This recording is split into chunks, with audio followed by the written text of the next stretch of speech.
DCM DK Shivakumar ಕನಕಪುರದ trouble shooter ತಾನು CM ಆಗಬೇಕು ಅಂತ ಸಾಕಷ್ಟು ಕಸರತ್ತನ್ನು ಮಾಡ್ತಾ ಇದ್ದಾರೆ. ಈಗ ಸಿಎಂ ಪಟ್ಟಕ್ಕಾಗಿ ನಾಗ ಸಾಧುಗಳ ಮೊರೆ ಹೋಗಿದ್ದಾರೆ ಡಿಸಿಎಂ ಡಿಕೆಶಿ ಅನ್ನೋದು ಗೊತ್ತಾಗ್ತಾ ಇದೆ. ಸದಾಶಿವನಗರದ ಡಿಕೆಶಿ ನಿವಾಸಕ್ಕೆ ನಾಗ ಸಾಧುಗಳು ಭೇಟಿಯನ್ನು ಕೊಟ್ಟಿದ್ದಾರೆ. ಡಿಕೆ ಶಿವಕುಮಾರ್ಗೆ ನಾಗ ಸಾಧುಗಳು ಆಶೀರ್ವಾದ ಕೂಡ ಮಾಡಿದ್ದಾರೆ. ಶತಾಯಗತಾಯ ಸಿಎಂ ಆಗಲೇಬೇಕು ಅಂತ ಕನಸು ಕಾಣ್ತಾ ಇದ್ದಾರೆ. ಸಿಎಂ ಆಗಲಿ ಅಂತ ಡಿಕೆಶಿಗೆ ನಾಗ ಸಾಧುಗಳು ಆಶೀರ್ವಾದ ಮಾಡಿದ್ದಾರೆ. ನಾಗ ಸಾಧುಗೆ ಹಣ ಕೊಟ್ಟು ಡಿಕೆ ಶಿವಕುಮಾರ್ ಕಳುಹಿಸಿದ್ದಾರೆ ಅನ್ನುವಂತಹ ಮಾಹಿತಿ ಕೂಡ ಇದೆ. ಶತಾಯಗತಾಯ ಸಿಎಂ ಆಗಲೇಬೇಕು. ಇದು ಕನಕಪುರದ trouble shooter DCM DK Shivakumar ಈಗ ಒಂದು ದೃಢ ನಿರ್ಧಾರಕ್ಕೆ ಬಂದಿದ್ದಾರೆ. ಹಾಗಾಗಿ ಏನೇನೆಲ್ಲ ಕಸರತ್ತುಗಳನ್ನು ಮಾಡಬೇಕು, ಯಾವ್ಯಾವ ದೇವರು ಮೊರೆಗಳನ್ನು ಹೋಗಬೇಕು, ಯಾರ್ಯಾರ ಆಶೀರ್ವಾದ ಪಡ್ಕೋಬೇಕು, ಎಲ್ಲ ರೀತಿಯಾದಂತಹ ಕಸರತ್ತುಗಳನ್ನು ಕೂಡ ಮಾಡ್ತಾ ಇದ್ದಾರೆ. ರಾಜಕೀಯ ವಲಯದಲ್ಲಿ ಒಂದು ಕಡೆ ಕಸರತ್ತು ಮಾಡ್ತಾ ಇದ್ರೆ, ಧಾರ್ಮಿಕವಾಗಿ ಕೂಡ ಸಾಕಷ್ಟು ಟೆಂಪಲ್ ರನ್ ಮಾಡ್ತಾ ಇದ್ರು. ಅದಾದ ನಂತರ ಕೆಲವು ಸ್ವಾಮೀಜಿಗಳ ಆಶೀರ್ವಾದ ಕೂಡ ಪಡ್ಕೊಳ್ತಾ ಇದ್ರು. ಈಗ ನಾಗ ಸಾಧುಗಳೇ ಸದಾಶಿವನಗರದ ಡಿಕೆ ಶಿವಕುಮಾರ್ ಅವರ ಮನೆಗೆ ಅವರು ಆಗಮಿಸಿದ್ರು. ಅವರು ಆಶೀರ್ವಾದ ಪಡ್ಕೊಂಡಿದ್ದಾರೆ, ಜೊತೆಗೆ ಅವರಿಗೆ ಹಣ ಕೊಟ್ಟು ಕಳಿಸಿದ್ದಾರೆ. संतों काम किया, आशीर्वाद और भक्ति बढ़ती रही, विकास होता रहे। आपका नाम और कहाँ से? मैं काशी से। आपका नाम? वेदगिरी नागा बाबा। यहाँ किस वजह से आए थे आप? हैं? किस वजह से आए थे? आशीर्वाद देने के लिए संतों काम किया, आशीर्वाद और क्या है, वो थोड़ी है। अच्छे क्या आपको लगेगा वो सीएम नहीं है? अब देखो आशीर्वाद परमात्मा का और संतों का है।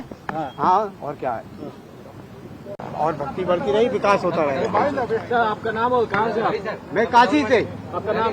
वेदगिरी नागा बाबा। यहाँ किस वजह से आए थे आप? हैं? किस वजह से आए थे?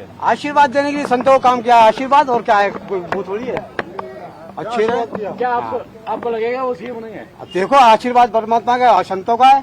हाँ और क्या है, और भक्ति बढ़ती रही. ಈ ಬಗ್ಗೆ ಹೆಚ್ಚಿನ ಡೀಟೇಲ್ಸನ್ನು ನಮ್ಮ ಪೊಲಿಟಿಕಲ್ ಬ್ಯೂರೋ ಹೆಡ್ ರಾಘವೇಂದ್ರ ಡೀಟೇಲ್ಸನ್ನು ಕೊಡ್ತಾ ಹೋಗ್ತಾರೆ. ಲೈವಲ್ಲಿ ಜಾಯ್ನ್ ಆಗಿದ್ದಾರೆ. ರಾಘವೇಂದ್ರ, ಬಹಳ ಮುಖ್ಯವಾಗಿ ಡಿಸಿಎಂ ಡಿಕೆ ಶಿವಕುಮಾರ್ ಶತಾಯಗತಾಯ ಸಿಎಂ ಆಗಲೇಬೇಕು ಅಂತ ಪಣ ತೊಟ್ಟಿದ್ದಾರೆ. ಸಾಕಷ್ಟು ಟೆಂಪಲ್ ರನ್ ಮಾಡ್ತಾ ಇದ್ರು. ಅವರ ರಾಜಗುರುಗಳನ್ನು ಕೂಡ ಭೇಟಿ ಆಗ್ತಾ ಇದ್ರು. ಈಗ ನಾಗ ಸಾಧುಗಳನ್ನೇ ಮನೆಗೆ ಕರೆಸ್ಕೊಂಡು ಆಶೀರ್ವಾದ ಪಡ್ಕೊಂಡಿದ್ದಾರೆ. ಏನಿದೆ ಇದ್ರ ಬಗ್ಗೆ ಹೆಚ್ಚಿನ ಡೀಟೇಲ್ಸ್?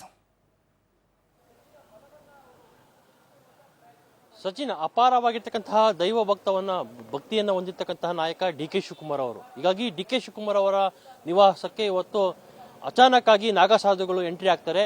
ಡಿ ಕೆ ಶಿವಕುಮಾರ್ ಅವರು ಈ ಸಂದರ್ಭದಲ್ಲಿ ಚಿಕ್ಕಬಳ್ಳಾಪುರಕ್ಕೆ ಹೋಗೋದಕ್ಕೆ ರೆಡಿ ಆಗ್ತಾ ಇರ್ತಾರೆ. ಜೊತೆಗೆ ಅಲ್ಲಿ ಸೇರಿದಂತಹ ಕಾರ್ಯಕರ್ತರಿಗೆ ಕೆಲವೊಂದಿಷ್ಟು ಅಹವಾಲುಗಳನ್ನು ಸ್ವೀಕಾರ ಮಾಡಿ ಅವರ ಸಮಸ್ಯೆಗಳ ಬಗ್ಗೆ ಕೇಳ್ತಾ ಇರ್ತಾರೆ. ಈ ವೇಳೆ ನಾಗ ಸಾಧುಗಳು ನೇರವಾಗಿ ಡಿ ಕೆ ಶಿವಕುಮಾರ್ ಅವರ ಬಳಿ ಹೋಗ್ಬಿಟ್ಟು ಅವರ ತಲೆ ಮೇಲೆ ಕೈ ಇಟ್ಬಿಟ್ಟು ಆಶೀರ್ವಾದವನ್ನ ಮಾಡ್ತಾರೆ.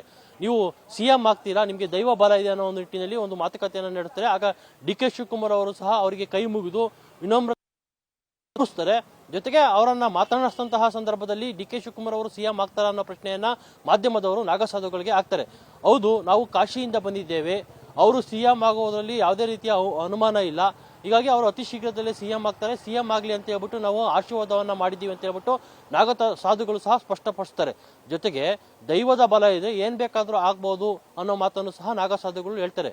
ಒಟ್ಟಿನಲ್ಲಿ ಪ್ರಯತ್ನ ವಿಫಲವಾದರೂ ಪ್ರಾರ್ಥನೆ ಯಾವತ್ತೂ ಸಹ ವಿಫಲ ಆಗೋದಿಲ್ಲ ಅನ್ನೋ ಮಾತನ್ನ ಡಿ ಕೆ ಶಿವಕುಮಾರ್ ಅವರು ಪದೇ ಪದೇ ಹೇಳ್ತಾನೆ ಬರ್ತಾ ಇದ್ದಾರೆ. ಹೀಗಾಗಿ ಯಾವುದೇ ಒಂದು ದೈವ ವಿಚಾರಕ್ಕೆ ಸಂಬಂಧಪಟ್ಟಂತೆ ಡಿ ಕೆ ಶಿವಕುಮಾರ್ ಅವರ ನಿವಾಸಕ್ಕೆ ಬಂದಿದ್ದಾದಲ್ಲಿ ಅದನ್ನ ಭಕ್ತಿಯಿಂದ ಸ್ವೀಕರಿಸತಕ್ಕಂತಹ ಮನೋಭಾವವನ್ನು ಡಿ ಕೆ ಶಿವಕುಮಾರ್ ಅವರು ಹೊಂದಿದ್ದಾರೆ. ಹೀಗಾಗಿ ಇವತ್ತು ನಾಗಸಾಧುಗಳು ಬಂದಿದ್ರು, ಅವರನ್ನು ಸಹ ಭಕ್ತಿಯಿಂದ ಸ್ವೀಕರಿಸಿ ಅವ್ರಿಗೂ ಸಹ ಕೈ ಮುಗಿದು ಕಾಣಿಕೆಯನ್ನು ಸಲ್ಲಿಸಿ ನಂತರ ಅವರು ಚಿಕ್ಕಬಳ್ಳಾಪುರಕ್ಕೆ ಹೋದ್ರು.